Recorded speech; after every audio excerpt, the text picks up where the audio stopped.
A Skeleton for Halloween by EvantheNerd83's Nightmares.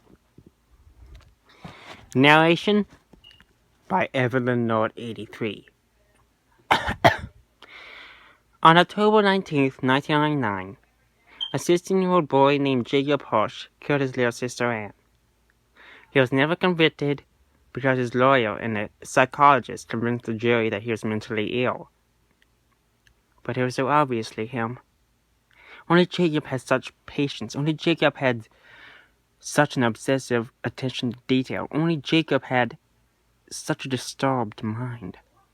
Such a blatant disregard for human empathy. I should know. I'm his older sister. The investigators came to our parents for information, but they couldn't answer in any fashion other than crying and statements denying his involvement. Mom and Dad had found her body when they arrived home from their weekly date night. They opened the front door and saw what remained of her hanging under the ceiling fan by a noose. Even after the police removed the body, they were still in shock.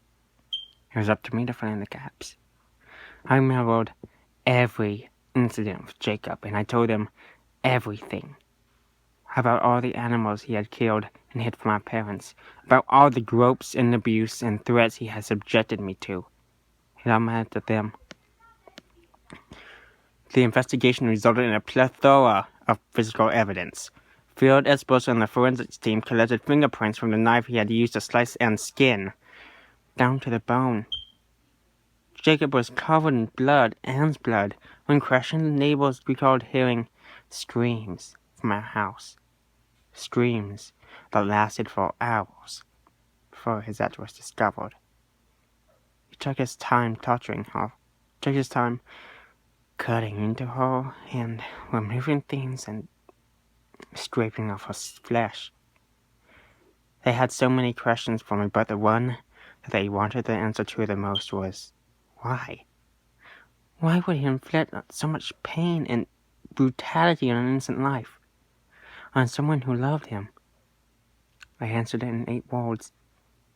He loved Halloween.